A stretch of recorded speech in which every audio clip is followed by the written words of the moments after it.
Justice militaire congolaise, un don signé gouvernement américain. Antena, le journal vous est présenté par John Ngomboa. Mesdames, Messieurs, bonsoir et toutes nos excuses pour ce retard avec lesquels nous commençons ce journal indépendamment de notre bonne volonté. Le ministre de la Santé séjourne depuis ce matin à Boende. Le docteur Kabange Numbi s'est rendu dans la province de l'Équateur sur base des informations faisant état des décès suspects à Boende, justement, suite à des symptômes assimilables à ceux de la fièvre hémorragique d'Ebola. Pour l'instant, aucune déclaration officielle, ni pour infirmer, ni pour confirmer cette information. Nous vous en dirons plus dans nos prochaines éditions. Revenons à Kinshasa où Maker Mwangu, ministre de l'enseignement primaire, secondaire et professionnel, a ouvert ce mercredi les travaux de la première revue conjointe du plan intérimaire de l'éducation au fleuve Congo Hôtel. Les participants à ces travaux poursuivent comme objectif l'atteinte de la scolarité primaire universelle d'ici 10 ans. C'est un reportage de Patricia Molengo Mbolekuni et Précieux Mangantoy. Le travaux ouvert ce jour par le ministre de l'EPSP réunit le ministre provincial de l'Éducation pour faciliter l'accès, la qualité et la gouvernance du système éducatif congolais. Il permettra de se pencher également sur d'autres questions et de formuler les issues ou solutions de sortie. Nous citons à titre d'exemple la situation des enfants qui se trouvent hors de l'école, la scolarisation des filles, la gratuité de l'enseignement primaire, le renforcement de la compétence technique et professionnelle des enseignants, l'amélioration des conditions de travail dans les écoles et les bureaux gestionnaires. La première revue conjointe du plan intérimaire de l'éducation qui fait l'objet de cette rencontre se veut une revue inclusive qui favorise le consensus et le dialogue pour le développement du système éducatif national. L'objectif poursuivi est de doter notre pays, de porter notre regard plutôt lucide sur l'avancement des activités du PIE un peu plus d'une année et demie après le lancement en 2013. Nous sommes heureux de confirmer que l'analyse de la situation se fera sur une base solide, à savoir le travail des équipes techniques du ministère qui, après les données du RESEL, permettent de se rendre compte des progrès réalisés par composante stratégique, par activité, par indicateur du PIE. Les partenaires techniques et financiers de l'éducation nationale prennent part à ces assises dans le but d'instaurer des espaces de dialogue pour un partenariat efficace en République démocratique du Congo dans le secteur de l'éducation. Ces travaux de 3 jours sont placés sous le haut patronage du chef de l'État, Joseph Kabila. La veille, le ministre Maker Mwangu avait clôturé les travaux de la Commission nationale de promotion scolaire. Les participants ont pris l'engagement de respecter les recommandations prises à cette occasion, notamment la recommandation d'exiger le respect des instructions en matière d'évaluation du système éducatif national. C'est aussi un reportage de Précieux Manganzoy et Patricia Molengo Mbolekuni. Accroître notre engagement pour une meilleure performance du système éducatif, c'est autour de ce thème que les participants aux travaux de la Commission nationale de promotion scolaire édition 2014 ont réfléchi durant 5 jours. Ces participants venus de toutes les provinces de la République ont pris l'engagement de respecter les recommandations prises notamment par rapport à la mise en œuvre de la réforme éducative. Maintenir une sensibilisation et conscientisation permanente à la cause de la réforme éducative. Encourager le gouvernement et les partenaires dans leurs efforts de construction et de réhabilitation des écoles et des ateliers et laboratoires pour se transformer. Le ministre de l'EPSP, Maker Mwangu, qui a eu le privilège de clôturer les travaux de cette édition, a exhorté les participants à mettre en pratique les résolutions prises pour l'amélioration du système éducatif national. Évitons de formuler ces recommandations et de les oublier dans les tiroirs. Nous prenons acte des recommandations des présentes assises. Nous employerons à les examiner de près, de manière à faire avancer la mise en œuvre du programme national de reconstruction et de développement de notre système éducatif. L'opportunité nous est offerte de vous rappeler les consignes de travail à mettre en œuvre dans vos juridictions. Il s'agit de ce qui suit. 1.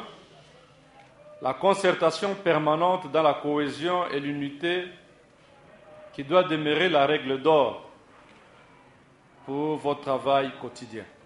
La prochaine rencontre du genre est prévue pour l'année prochaine.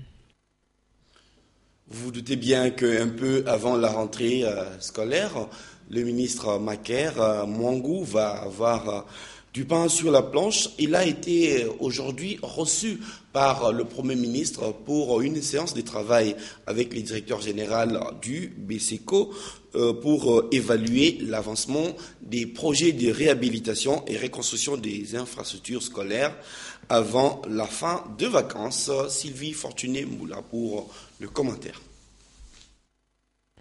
Le Premier ministre Matata Ponyo a voulu se rassurer de l'état d'avancement du projet de réhabilitation et reconstruction des infrastructures scolaires, et c'est là avant la fin de vacances. Attaché au respect du calendrier scolaire, Matata Ponyo a donné un certain nombre d'instructions pour que d'ici le mois de septembre dédié à la rentrée scolaire, qu'il y ait des infrastructures qui puissent permettre à un grand nombre d'écoliers de regagner l'école dans les bonnes conditions. Il était question de suivi du projet de réhabilitation et reconstruction des infrastructures scolaires. Il voulait avoir l'état des lieux. Il nous a donné un certain nombre d'instructions pour que d'ici septembre, à la rentrée de septembre, le 8 septembre 2014, qu'on ait des infrastructures qui peuvent permettre à un grand nombre d'enfants de reprendre l'école dans de bonnes conditions. Et la sensibilisation que nous devons faire aussi auprès de la population pour accompagner les processus de reconstruction et de réhabilitation de ces infrastructures scolaires. Le Premier ministre a donné des instructions claires au ministre de l'EPSP, Maker Mwangou, et au directeur général AI du BCECO de manière à accélérer le processus et à prendre de contact avec les agences locales d'exécution pour voir dans quelle mesure elles doivent accélérer et poursuivre les travaux. Il s'est signalé que la construction de 500 écoles doit être terminée avant d'entamer les 500 autres, en vue d'atteindre l'effectif de 1000 écoles, objectif que s'est assigné le gouvernement Matata. On va terminer la ronde de ministères par le ministère des Finances qui, comme tout le mercredi, tient sa réunion hebdomadaire des services des mobilisations de recettes. Les assignations de 6 mois sont de 400 milliards de francs congolais et les régies financières ont déjà mobilisé 371 milliards de francs. Sylvie Fortuné-Moula. La fin du mois d'août 2014, c'est dans 11 jours. L'Argentine nationale fait déjà le compte de la mobilisation de recettes de 3 régies financières. Nous serons à une performance globale de 371 milliards, incluant la TVA. Et hors TVA, on sera à peu près à 309 milliards, avec une contribution attendue de la DGI qui doit se situer, TVA incluse, à 150 milliards, 149,6 si j'arrondis. Pour la DGRAD, Madame nous a confirmé un montant de 34 milliards et Monsieur le DG des douanes nous confirme une contribution à hauteur de 155 milliards pour le mois d'août. Le 12 septembre 2014, toutes les entreprises devront se mettre en ordre quant aux dispositions du système comptable OHADA. Les obligations à titre individuel de tous ceux qui sont les spécialistes des questions comptables. Désormais, il y a même une responsabilité pénale qui pèse sur ceux qui certifient les comptes. Et si c'est une certification qui se fait au petit bonheur de manière manifestement frauduleuse, il y a des responsabilités pénales auxquelles vous vous exposez. Et tout cela va avoir comme incidence une obligation de transparence de plus en plus forte de la part et des entreprises et de ceux qui les conseillent en matière de certification. La réforme OHADA doit également avoir de répercussions positives sur la mobilisation du recette. Une autre rencontre de tout le mercredi, c'est bien le point de presse hebdomadaire de la MONUSCO. Aujourd'hui, il a été question de parler de la visite du nouvel envoyé, de l'arrivée plutôt du nouvel envoyé spécial du secrétaire général des Nations Unies pour la région des Grands Lacs, Saïd Djinnit. Au point de presse hebdomadaire de la MONUSCO, il a été également question d'informer les journalistes sur la visite qu'effectue le représentant spécial du secrétaire général des Nations Unies, le numéro 1 de la MONUSCO, donc dans certains îlots de paix à travers la RDC, et les sujets récurrents qui est celui des FDLR n'a pas manqué au menu de ce point de presse hebdomadaire, suivi pour vous par Sylvie Fortuné-Mboula et Mathieu Ngadipovi. Au dernier sommet de chefs d'État membres de la SADC qui s'est tenu à Victoria Falls au Zimbabwe, il a été évoqué la question de délocaliser de FDLR dans un pays autre que dans le Grand Lac. Qu'en pense la MONUSCO? Nous verrons quelle est la position officielle du gouvernement de la RDC sur cette question. Nous avons dit, et ça a été clair, dans un premier temps, tous les FDLR qui voudraient être rapatriés chez eux au Rwanda pourront le faire. Et nous allons apporter un appui logistique à cet effet. Nous avons rappelé que depuis 2002, 11 000 FDLR ont déjà été rapatriés dans le cadre de l'opération DD3R, et cela a été mené à bien. Donc nous encourageons dans un premier temps ces FDLR à rentrer. Ceux qui ne voudraient pas repartir dans leur pays, le Rwanda, vous savez que le gouvernement a préparé, avec l'appui logistique de la MONUSCO une fois de plus, la base, le camp de Kisangani pour les recevoir dans un premier temps. Ensuite, effectivement, voir si des pays tiers voudraient les accueillir. Au cours du point de presse hebdomadaire des Nations Unies, le porte-parole civil de la MONUSCO, Charles Bombara, a annoncé la visite du nouvel envoyé spécial du secrétaire général des Nations Unies pour la région de Grand Lac, Saïd Djinnit, du 20 août au 15 septembre 2014. Cette visite, qui commence par Nairobi au Kenya, est la première depuis sa nomination en remplacement de Mary Robinson.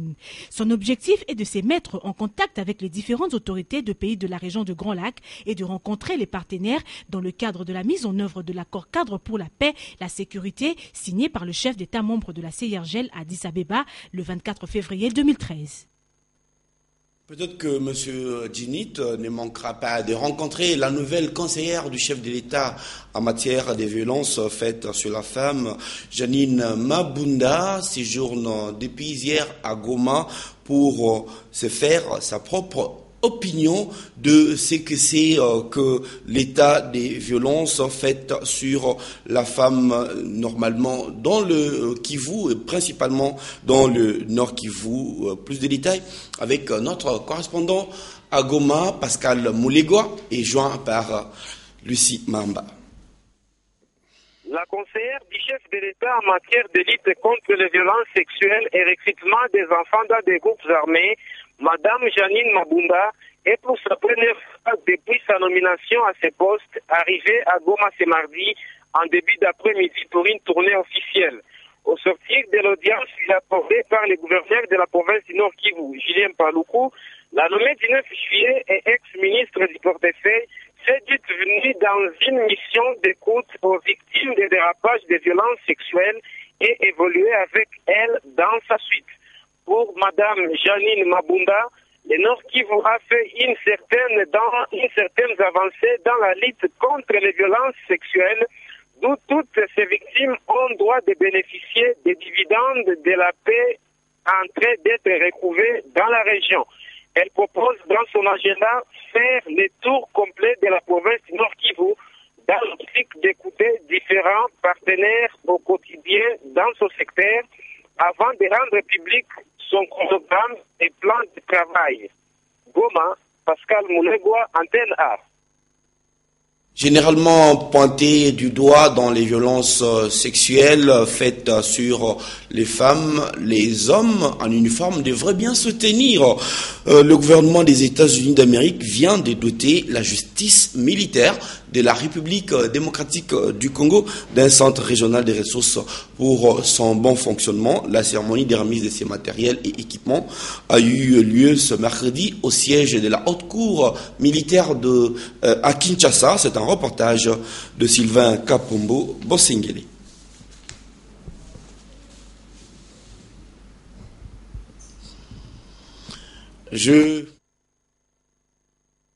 Le centre régional des ressources de la justice militaire congolaise a pour but de rapprocher les administrations de la haute cour militaire de l'auditorat général et celles des juridictions et offices des parquets militaires installés en province. Grâce au projet PAE, il est aujourd'hui équipé de certains matériels de travail, notamment 34 ordinateurs de latitude, un serveur Dell E320 de grande puissance qui dispose d'une autonomie de 20 heures en cas de coupure, 34 imprimantes multifonctionnelles, 17 appareils photo numériques avec trépied, 24 panneaux solaires. Les premiers présidents de la haute cour militaire, représentants personnels du vice-premier ministre, ministre de la Défense et des anciens combattants, a dans son allocution remercié le gouvernement américain pour ces gestes significatifs. Le général-major a en outre relevé quelques difficultés auxquelles sont confrontés les sites installés à l'intérieur du pays. Il y a d'abord la difficulté de connexion au réseau, l'insuffisance de la documentation en bibliothèque, le gros d'ouvrages qui ont été mis à la disposition de la justice militaire concerne généralement le droit humanitaire, alors que les magistrats,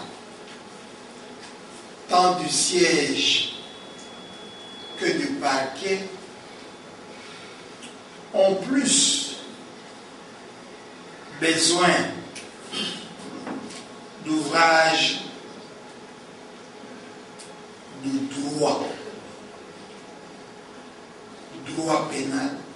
Les souhaits du numéro 1 de la haute cour militaire restent de voir les projets PAE s'étendre aux tribunaux et auditorat militaires des garnisons isolées, à l'exemple de ceux de Kalemi, Isiro, Bouta, Bouende et Guadolid. Les représentants de l'ambassadeur des États-Unis en RDC a rehaussé de sa présence cette cérémonie.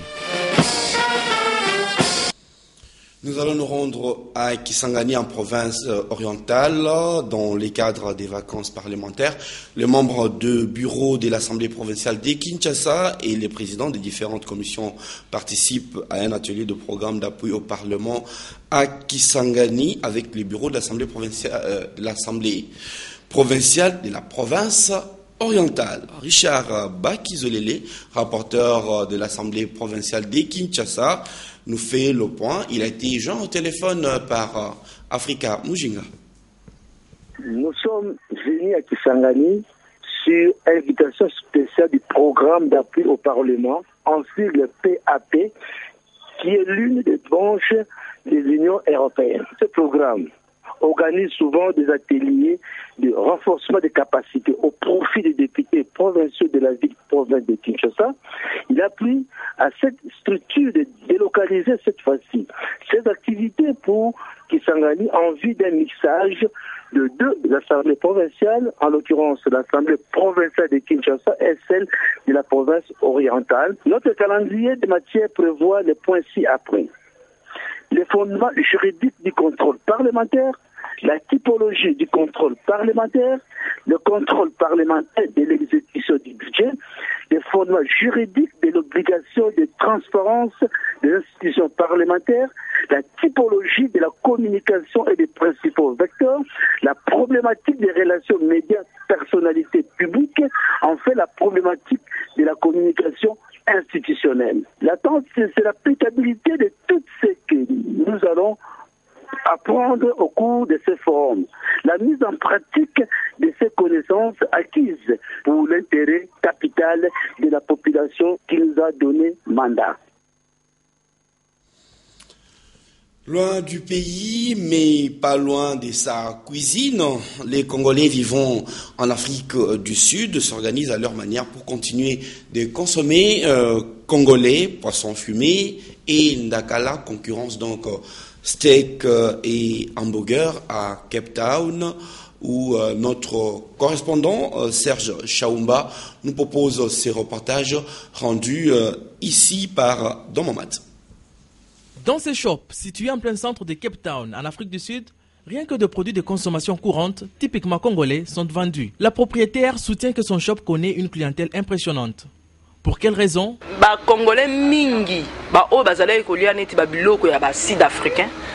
Les Congolais d'ici ont fait le constat selon lequel à chaque consultation médicale, on observe une augmentation des taux du sucre dans le corps. ça va. Et même les Sud-Africains sont intéressés, à l'instar de celle-ci. Toujours faire le marché ici. J'achète toujours les histoires ici comme le Makayal, le Ndakal. J'achète ici à Diren. Parce qu'ici c'est trop fraîche. Des Congolais séjournent en Afrique du Sud depuis un mois. Il est heureux de découvrir ce shop.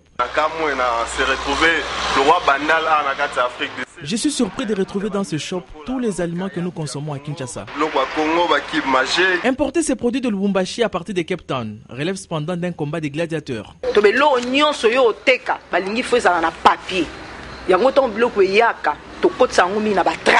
Il faut un papier pour chaque produit. Nous les dissimulons par conséquent dans le trac.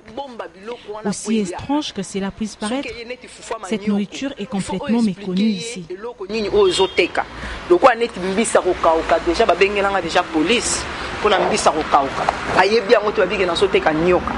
Partis avec l'illusion d'obtenir un meilleur emploi au pays de Madiba, la plupart des Congolais sont contraints de se livrer au petit commerce.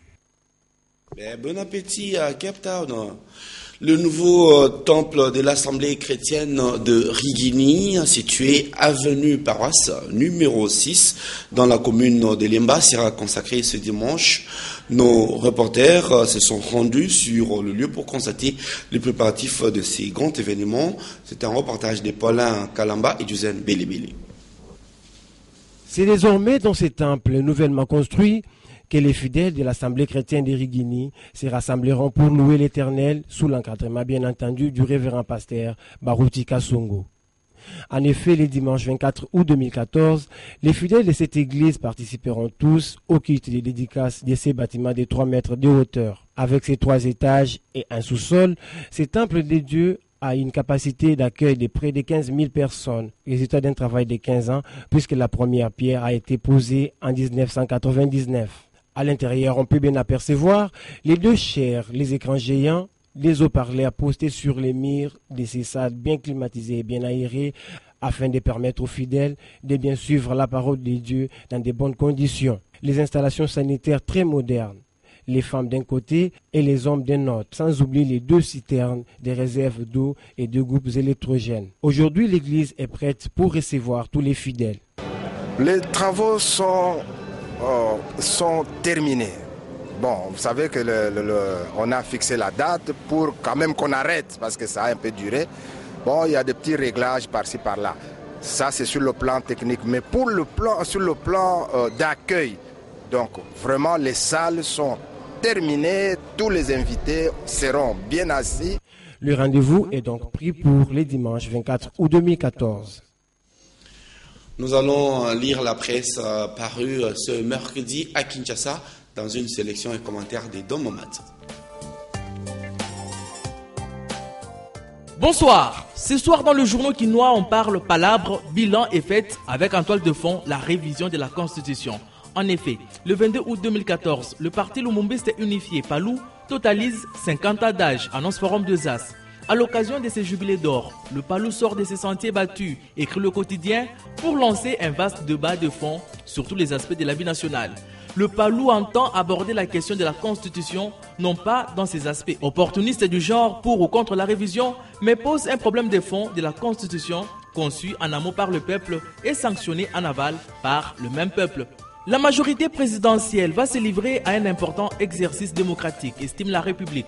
Plusieurs partis membres de cette plateforme, à l'instar du MCR, sont d'avis qu'une consultation de tous les partenaires avant d'afficher une position qui engage l'ensemble de la famille politique, surtout sur la matière de la révision constitutionnelle, est obligatoire. Le MCR, renchérit l'éveil, est l'un des rares partis politiques de la majorité à s'être publiquement opposé à la révision de la Constitution, particulièrement en ces dispositions intangibles de l'article 220, alors que le PPRD voulait le contraire. Dans une interview accordée à Colette Braeckman, Aubin Minakou estime que la construction de la RDC devrait se faire avec l'opposition.